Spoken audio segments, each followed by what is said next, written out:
अस्सलामुअलैकुम। आज फिर मैं हाजिर हूँ एक नया टॉपिक लेके। उम्मीद करती हूँ आप लोग ठीक होंगे। तो आज हम डिफरेंस देखेंगे कि एमएस वर्ड में और पावर पॉइंट में क्या डिफरेंस है। जो इंसर्ट टैब है एमएस वर्ड का और पावर पॉइंट का, तो हम आज उनको कंपेयर करेंगे। जो एमएस वर्ड है उसमें क्या चीज़ें मौजूद हैं और पावर पॉइंट में क्या चीज़ें मौजूद हैं। मैं यहाँ पर आपको दिखाऊंगी ये जो पावर पॉइंट है उसमें कौन से न्यू फंक्शंस हैं जो एमएस वर्ड में नहीं है।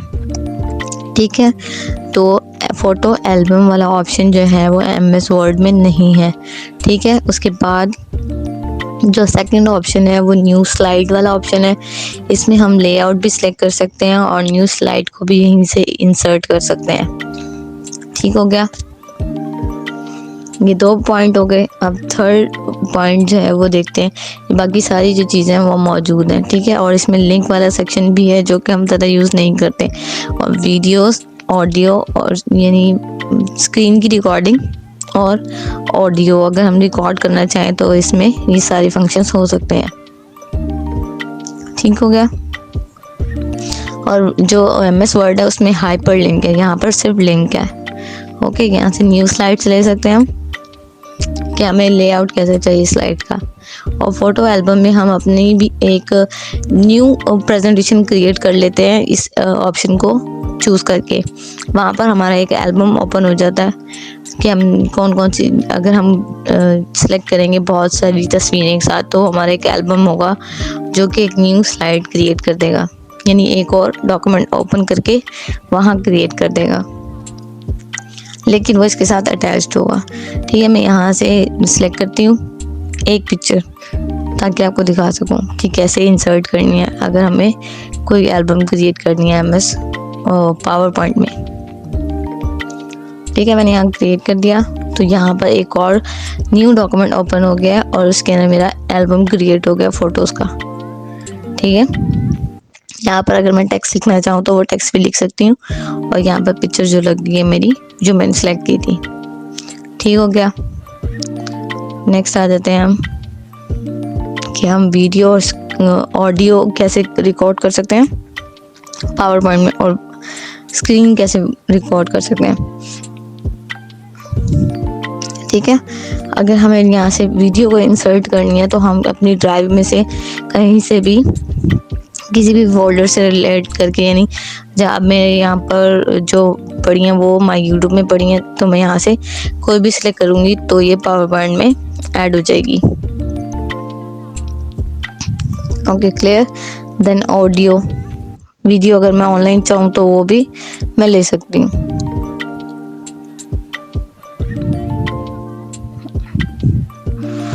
ठीक है, जैसे हमने सर्च किया था कि ऑनलाइन कैसे सर्च करते हैं, वैसे ही वीडियो भी हम सर्च करके ऐड कर सकते हैं, हाइपर लिंक हो जाएगा वो। ठीक है, ऑडियो भी इसी तरह मैं यहाँ पर चला सकती हूँ अपने ड्राइव में जो मौजूद है वो रेलेवेंट फोल्डर में से जाके। ठीक है, अगर मैं यहाँ से चलाऊँगी तो मुझे इसी फोल्डर में रखना है वो ऑडियो, किसी और फोल्डर में नहीं रखना है। ठीक है, तभी वो वर्क करेगा, अदरवाइज नहीं करेगा, वो हाइपर लिंक हो जाता है। लाइक ब्लू वाला टेक्स्ट जो मैं प्रीवियस वीडियोस में क्लियर कर चुकी हूँ। इसी तरह अगर मैं ऑडियो रिकॉर्ड करना चाहूँ तो वो स्क्रीन पे ही ऑडियो रिकॉर्ड हो जाएगी। चलिए मैं एक डेमो दिखाती हूँ आपको। यहाँ पर मैंने रेड ऑप्शन को क्लिक करके वीडियो ऑडियो स्टार्ट किया और सेंटर वाले को प्रेस करके उसे रिकॉर्ड कर लिया, तो ये यहाँ पर आ गया और ये रिकॉर्ड जो ऑडियो है वो चल सकता है। क्लियर है। इसी तरह जो मैंने एल्बम क्रिएट किया था वो डॉक्यूमेंट खुद ही ओपन हो गया जब मैं स्क्रीन रिकॉर्डिंग वाला ऑप्शन मैंने सेलेक्ट किया। तो पहले हमें एक सेक्शन क्रिएट करना है कि हम कौन से सेक्शन का वीडियो रिकॉर्ड करना चाहते हैं, तो मैंने यहाँ सेलेक्ट किया और मैं यहाँ पर रिकॉर्ड का ऑप्शन सेलेक्ट कर रही हूँ। ये अब रिकॉर्ड हो रही है वीडियो, और मैं कर्सर जो मूव कर रही हूँ इसकी वीडियो भी रिकॉर्ड होगी साथ में। ठीक है, अब मैंने इसको रिकॉर्ड कर लिया तो मैं इसको सेव करती हूँ ताकि आपको दिखा सकूँ किस तरह होगा ये। ठीक है, ये वीडियो आ गई है और हम वीडियो को चला भी सकते हैं लाइक दिस। देखिए, मैंने जो कर्सर मूव किया था वो वीडियो में रिकॉर्ड हो गया। ठीक है, और मैं यहाँ से वैरायटी ऑफ यानी वीडियो की एडिटिंग कर सकती हूँ।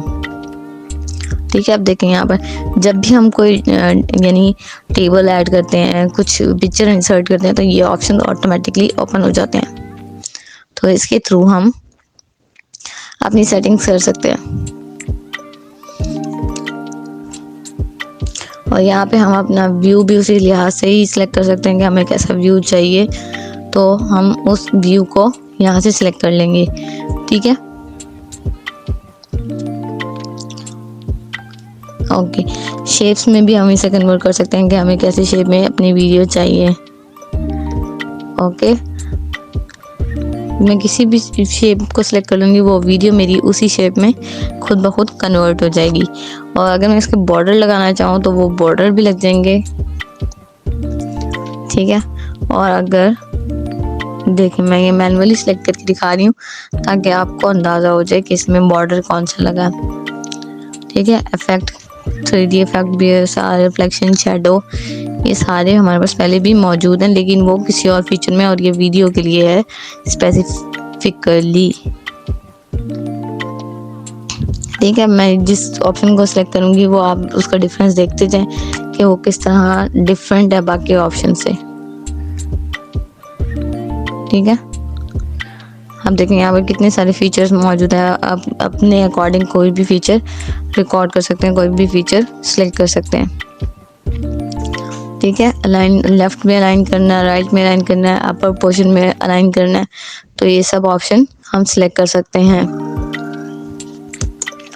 और अगर इसे हम अलाइनमेंट के हिसाब से डिफरेंट उसमें करना चाहें तो वो भी कर सकते हैं। लेफ़्ट में करना चाहें लेफ़्ट में कर सकते हैं। अगर यानी हमारा डाटा लिखा हुआ तो उसके बैक साइड पे भी कर सकते हैं, और